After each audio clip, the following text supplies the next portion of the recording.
المرسلين أما بعد فقد قال الله تبارك وتعالى في كلامه المجيد واعتصموا بحبل الله جميعا ولا تفرقوا واذكروا نعمة الله عليكم إذ كنتم أعداء فألف بين قلوبكم فأصبحتم بنعمته إخوانا. وقال الله تبارك وتعالى في مقام آخر سبحان الذي أسرى بعبده ليلا من المسجد الحرام إلى المسجد الأقصى الذي باركنا حوله لنريه من آياتنا إنه هو السميع البصير. وقال في مقام آخر ما كان محمد أبا أحد من رجالكم ولكن رسول الله وخاتم النبيين. صدق الله مولانا العظيم وصدق رسوله النبي الكريم الأمين. درود پاک آواز بلند صلاۃ و سلام علیک یا سیدی یا رسول اللہ صلاۃ و سلام علیک یا سیدی تیار کرے تو بڑا بڑے ہویا میرے واسطے باعث عزت شہید تھوڑے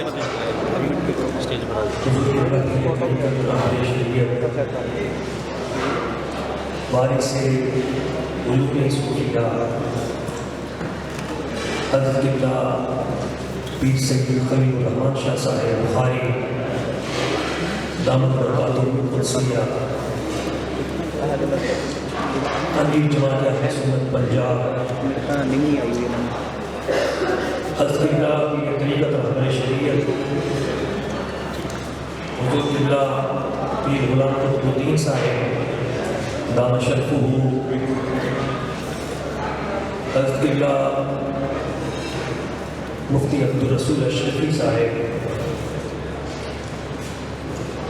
دیگر جمیع عظیم سادات کرام عظیم علماء کرام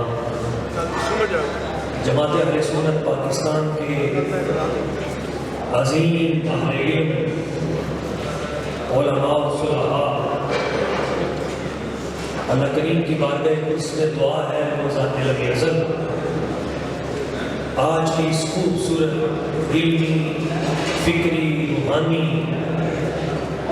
نشست کو اپنی بارگاہ قدس میں قبول فرمائے اور ہم سب کو اتحاد و اتفاق کی دولت عطا فرمائے۔ میں نے چند آیات بینات آپ کی سماعتوں کی نظر کی ہیں، ان کی روشنی میں چند اہم باتیں پیش کر کے میں اپنی گفتگو سمیٹتا ہوں۔ ایک بات تو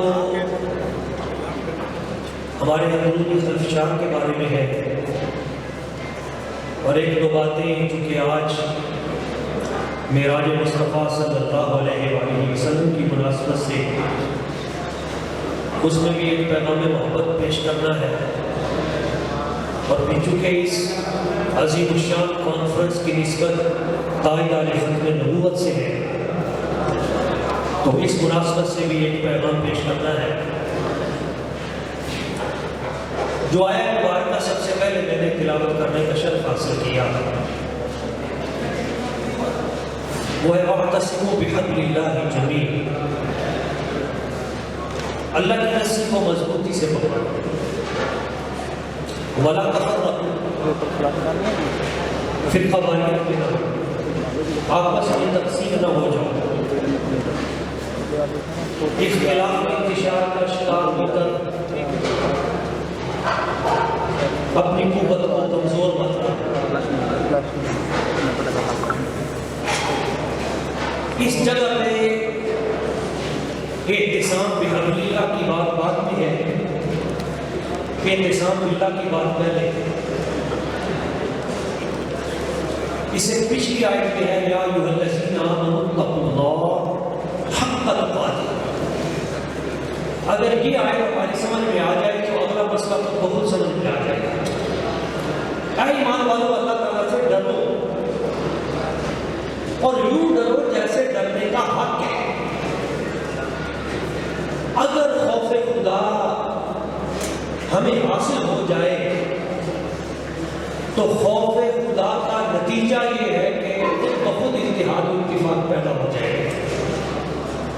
جس وقت تقویٰ نہیں ہوگا پھر ہم پھر ذاتیات آئیں گی، پھر مفادات آئیں گے، پھر ایجنسیاں اپنی کارروائی کریں گی اور ہم اس پہ بہ جائیں گے۔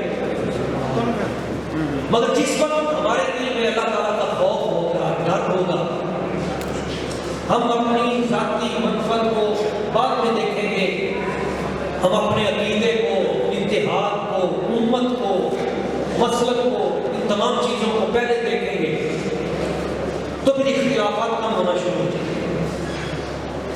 تو سب سے پہلے حصول تقویٰ ہے، تقویٰ اختیار کریں گے، اور علم نافع بھی تبھی بنتا ہے جب اس کے ساتھ تقویٰ ہو۔ قرآن مجید کے ایک اور مقام پہ ہے واتقوا اللہ ویعلمکم اللہ، اللہ سے ڈرو، وہ تمہیں دولت علم عطا کرے گا۔ یعنی جب کوئی اللہ تعالیٰ سے ڈر جاتا ہے تو اس کا سمجھ اسے علم کی صورت میں ملتا ہے، اور جب تقویٰ اور علم اکٹھا ہو جاتا ہے تو پھر عمل صالح بن جاتا ہے۔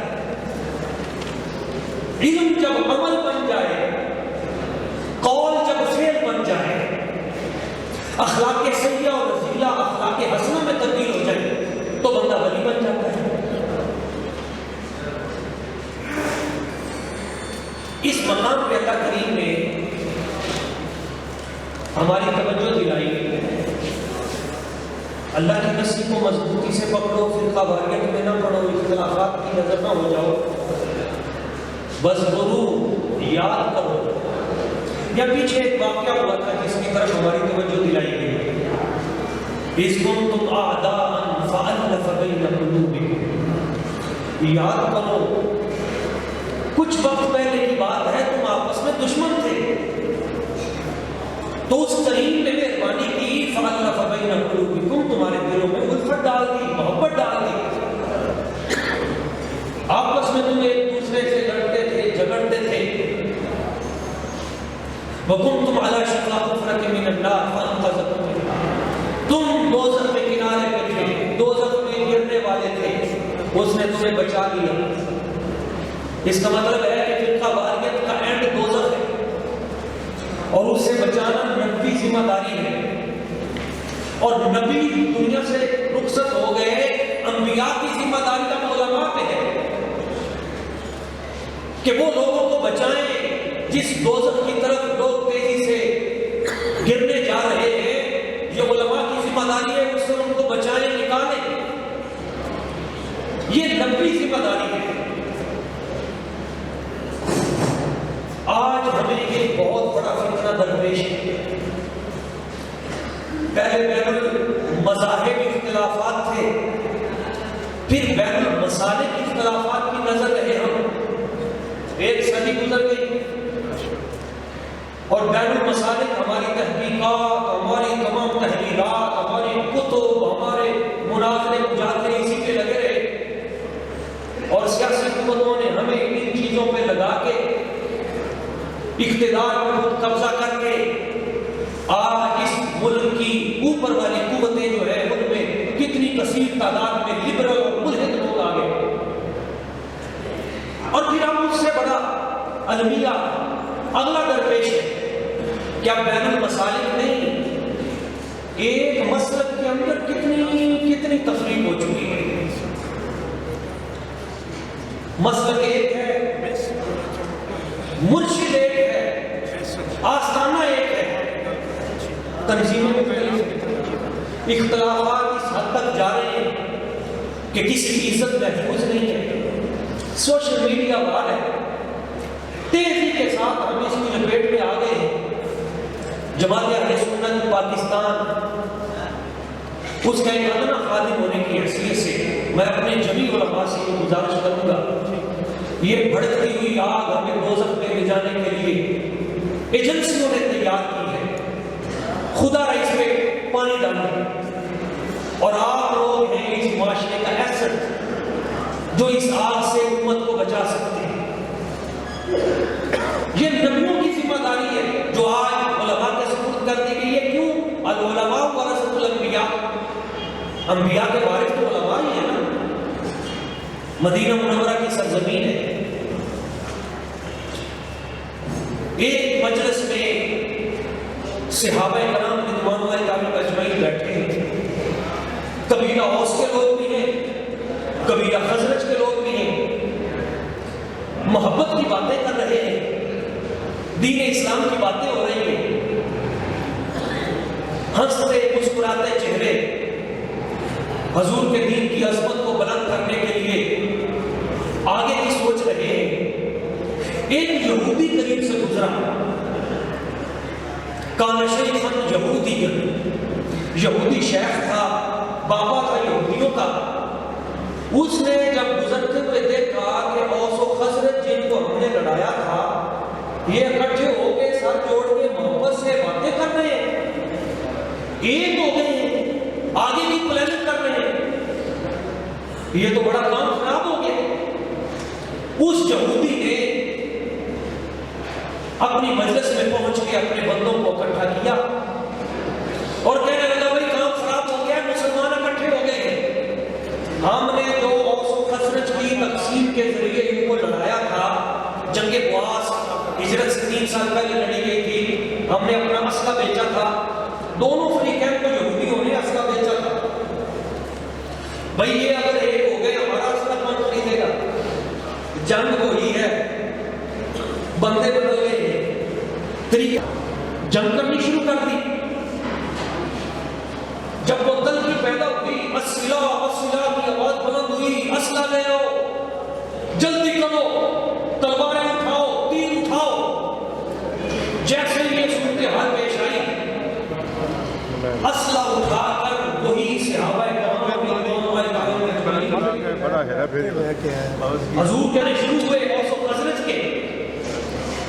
تو مسجد نبوی شریف میں نبی پاک صلی اللہ علیہ وسلم آپ تشریف فرما تھے، حضور نے پوچھا یہ آوازیں کیوں بلند ہو رہی ہیں؟ حضور اوس و خزرج کی جنگ شروع ہو گئی، سرکار نے اسی وقت صحابہ کرام کو ساتھ دیا اور حضور تیزی کے ساتھ دوڑتے ہوئے اس مجلس میں پہنچے اور سرکار نے جا کے دونوں فریقوں کو روکا، ان فریقین کو روکا اور روک کے حضور نے فرمایا ابھی دعوت الجاہلیہ وَأَنَا بَيْنَ أَظْهُرِكُمْ، یہ تم نے جہالت کی باتیں پھر شروع کر دی ہیں، پرانی باتیں اٹھا کر، ابھی میں تمہارے درمیان موجود ہوں، اللہ نے ہم پہ کتنا بڑا احسان کیا، اس نے ہم کو آپس میں اکٹھا کر دیا، پرانی جنگوں کا سلسلہ ختم کر دیا اور ہم دین حق کے لیے اکٹھے ہو کر عالم کفر کے خلاف سیسا پلائی دیوار بن گئے۔ اس نے ہم پہ بڑی نعمت کی، بڑی مہربانی فرمائی، اور پھر تم نے جہالت کی باتیں شروع کر دی، جاہلیت کے نعرے لگانے شروع کر دیے، اور ابھی میں تمہارے درمیان موجود ہوں۔ جب سرکار نے یہ باتیں بتائیں اور فرمایا کہ بتاؤ بات شروع کہاں سے ہوئی تھی؟ انہوں نے کہا حضور ایک یہودی آیا تھا، اس نے آ کے قصیدہ پڑھا تھا، وہاں سے بات شروع ہوئی ہے۔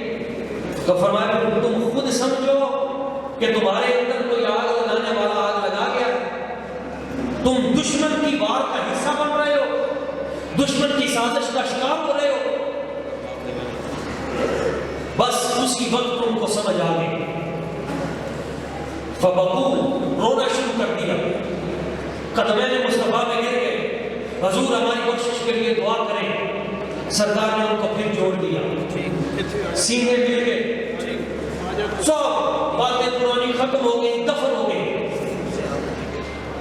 آج پھر ضرورت ہے اسی عمل کی، آج پھر ہمیں بنو امیہ اور بنو ہاشم کے تناظر میں وہ پرانی باتیں اٹھا کر جنگ جمل و صفین کو پھر ہمارے اندر لانچ کیا جا رہا ہے، اور کر رہے ہیں، کل بھی یہودیوں نے کیا تھا، آج بھی وہی کر رہے ہیں۔ انہی کے کچھ پسماندہ ہمارے عام لوگ متقی ہیں، علماء متقی ہیں،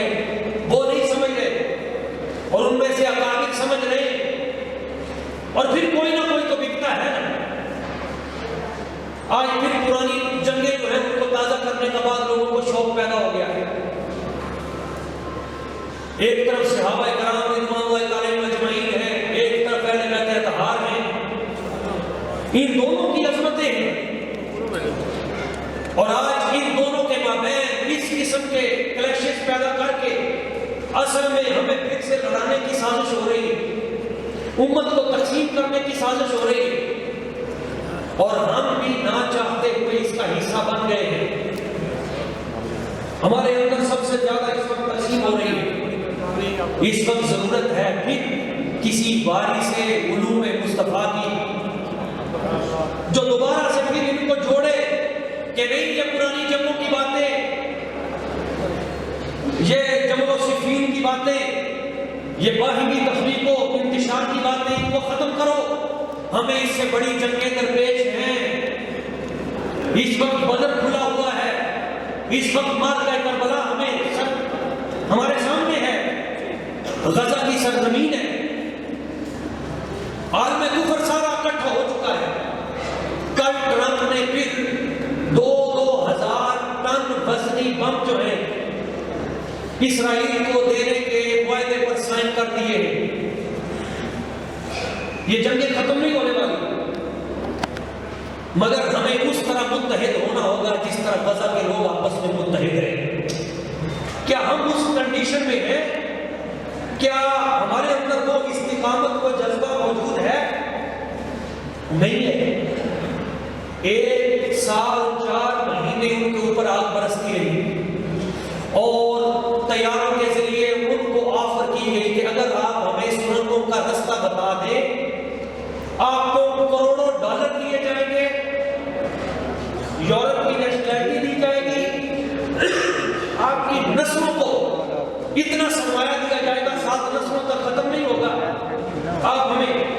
مگر پوری قوم اس طرح ایک رہی کہ آج پوری دنیا دیکھ چکی ہے کم من فئۃ قلیلۃ غلبت فئۃ کثیرۃ باذن اللہ. امریکہ ایک طرف ہے، اسرائیل ایک طرف ہے، برطانیہ ایک طرف ہے، یورپ ایک طرف ہے، بلکہ دکھ کی بات یہ ہے کہ مسلمان ملک وہ بھی ایک طرف ہے.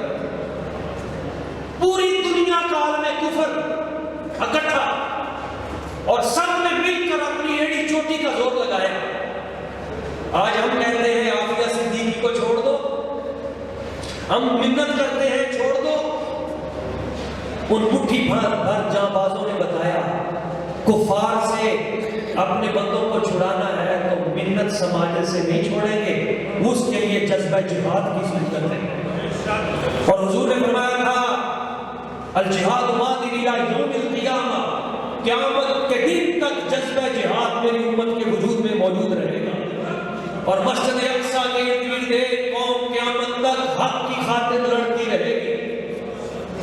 اور حضور فرماتے ہیں ہم کو مشکلات بھی آئیں گی، پریشانیاں آئیں گی، مگر آخری فتح اللہ تعالیٰ انہیں عطا کرے گا. اور ان کا آخری گروہ حضرت سیدنا امام مہدی رضی اللہ تعالیٰ کے ساتھ میدان عمل میں کھڑا ہوگا. میں جو بات کرنا چاہ رہا ہوں وہ تو آپس میں اتنی قربانی دینے کے باوجود بھی انہوں نے اپنے ایک قیدی کی خاطر اسرائیل سے اپنے 100 قیدی واپس کیے ہیں. قوتوں کے باوجود انہوں نے بتا دیا سب سے بڑی قوت اللہ تعالیٰ کی ذات مبارکہ ہے. جدید ترین ٹیکنالوجی اور ہر طرح کے ہتھیار ان پہ آزمائے جا چکے. اس سے پہلے افغانستان پہ ہر طرح کے ہتھیار آزمائے جا چکے. قوم ایک ہو، آپس میں یکجا ہو جائیں، دنیا کی کوئی قوت ان کا مقابلہ نہیں کر سکتی. اس وقت ہمیں بہت سے مارکے درپیش ہیں اور ان میں سب سے بڑا مارکہ یہ ہے کہ ہم آپس میں تقسیم ہیں. اہل سنہ آپس میں تقسیم ہو رہے ہیں. ہم ہر شہر میں کوشش کریں. ہمارے ایک بڑے بزرگ گزرے حضرت میاں شیر ربانی، میاں شیر سب پوری رحمۃ. میاں صاحب کی بارگاہ اقدس میں ایک مولانا صاحب حاضر ہوئے اور حاضر ہو کے کہنے لگے میاں صاحب حالات بڑے خراب ہیں، مسلمانوں کا حال بڑا کمزور ہے، رشوت خوری عام ہو گئی ہے، چوری چکاری بھی شروع ہو گئی ہے، فلاں معاملہ درپیش ہے، فلاں معاملہ درپیش ہے. میاں صاحب نے بڑی خوبصورت بات آپ نے فرمایا بیلیا جے تیرے گھر دے کولوں دی نہر لنگدی ہوے تے نہر دے وچ سوراخ ہو جائے تو اوتھے کھڑے ہو کے تقریر کرے گا یا جلدی جلدی وہ سوراخ بند کرے گا؟ تو لوگوں کو دسے گا نہر پئی ٹانکا پہ گیا اتنے ٹوٹ گئی ہے کھلوتا رہے گا یا انہوں بند کرے گا؟ انہوں نے کہا ضرور بند کرنا گا۔ آپ نے فرمایا بیلیوں پہ سانوں اپنا کام کرنا چاہیے۔ دشمن آپ کا اپنا کام کرتا ہے تو وہ کرتا رہے، مگر تمہاری ذمہ داری ہے کہ تم دین کے رستے میں جو سوراخ پیدا کیے جا رہے ہیں تم ان کو بند کرنے کی کوشش کرو۔ ہر شخص اپنی اپنی ذمہ داری ادا کرنے کی کوشش کرے۔ حضور قبلہ فاضل جلیل عالم نبی محقق اہل سنت عالم باول حضرت قبلہ مولانا حامد سرفراز صاحب دعوت برکاتہ القدسیہ عظیم علمی روحانی شخصیت آپ جل وعلا ہوئے، میں دل کی عطا گہرائیوں سے آپ کو خوش آمدید کہتا ہوں۔ تو چونکہ حضرت قبلہ کا انتظار تھا، میں اپنی گفتگو اختتام کی طرف لے جاتے ہوئے ایک پیغام دینا چاہوں گا۔ ابھی وہ دوسرے ہمارے ٹاپک جو تحفظ ختم نبوت کے حوالے سے اور معراج مصطفیٰ کریم صلی اللہ علیہ وسلم کے حوالے سے، بس اس میں سے ایک جملہ عرض کر دوں۔ معراج کی رات ہمارے بابا جی کرم والے سرکار ایک جملہ ارشاد فرمایا کرتے تھے، آپ فرماتے تھے معراج عروج سے ہے، اور عروج میں 4 حرف ہیں، رجوع میں بھی 4 حرف ہیں، عروج میں 4 ہے تو رجوع میں بھی 4 ہے۔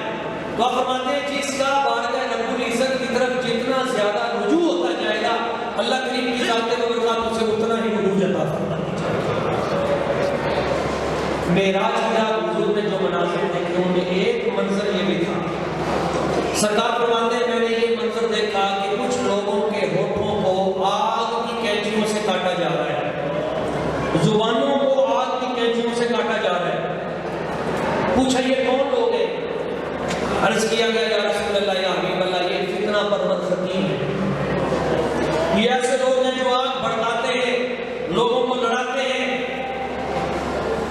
خطابت چمکانے کے چکر میں کہیں ایک کو دوسرے کے ساتھ، کہیں اس کو اس کے ساتھ۔ دیکھیں سادات کرام کی عظمتیں براؤ برا جو حضور کا خون ہے، اصحاب کبار کی عظمتیں براؤ برا جن کو حضور نے فرمایا یہ میرے ستارے ہیں، مگر بات کرنے والے کا کبھی کبھی اسٹائل ایسا ہوتا ہے کہ وہ کسی کو اس درجے میں کمی بنا کے پیش کرتا ہے کہ دوسرے کی انسلٹ محسوس ہوتی ہے۔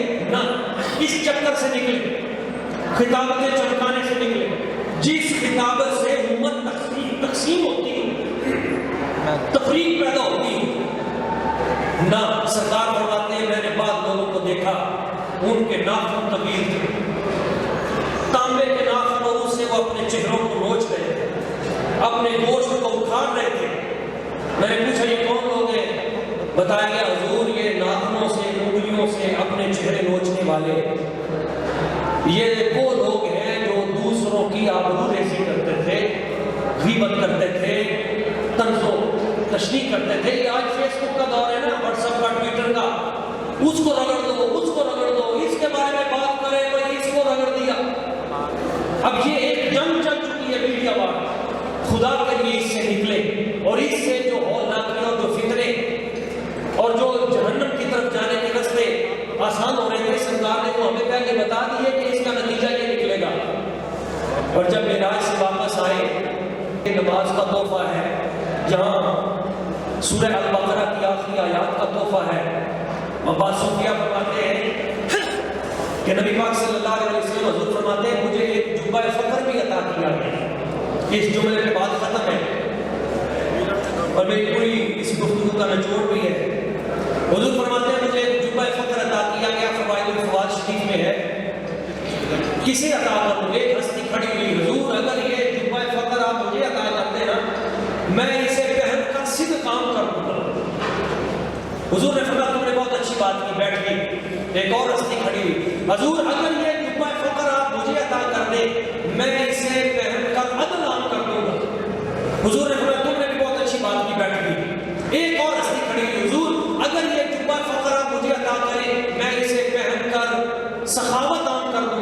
حضور نے فرمایا تم نے بھی بہت اچھی بات کی، بیٹھیے۔ اتنی دیر میں حضور سیدنا مولا علی شریف خدا کرم اللہ وجہ کریم آپ کھڑے ہوئے، عرض کی یا رسول اللہ یا حبیب اللہ، اگر آپ یہ جبہ فخر مجھے عطا کرتے ہیں تو میں اسے پہنوں گا نہیں، کیا کرو گے؟ حضور جہاں لوگوں کے عیب نظر آئیں گے تو لوگوں کے عیبوں پہ ڈال کر ان کی پردہ پوشی کرنا، لوگوں کے عیب جو ہے ڈھانپ دوں۔ حضور نے فرمایا جب مجھے رب نے یہ عطا کیا تھا تو فرمایا تھا جو لوگوں کے عیبوں کو ڈھانپے یہ جبہ تم نے اسے ہی عطا کرنا ہے۔ تو خدا را ہم لوگوں کے عیبوں کو ڈھانپے، اور خاص طور پہ علماء کے عیب۔ بھئی ہم تو ایک ہیں، اگر ہم ایک دوسرے کی لگ پڑیں شروع کر دیں گے تو دنیا تو ہماری طرف دیکھ رہی ہے۔ ہم اگر اس وقت تو حال یہ ہو گیا ہے کہ مرید دعا کرتا ہے یا اللہ میرے پیر کو بچا، یعنی آپس میں ہم اس قدر زیادہ ایک دوسرے سے، تو من ستر مسلمن ستر اللہ یوم القیامہ، جو کسی مسلمان کی پردہ پوشی کرتا ہے اللہ کی ذات کے اوقات قیامت والے دن اس کی پردہ پوشی۔ جماعت اہل سنت پنجاب کے زیر سایہ اس خوبصورت عظیم الشان روحانی تقریب سے یہی پیغام ہے کہ ہم ایک دوسرے سے محبت کریں، ایک دوسرے کو معاف کریں، آپس میں اکٹھے ہوں، اور جو ہمیں چیلنجز درپیش ہیں ہم ان کے لیے اپنے آپ کو تیار کریں۔ ہمارے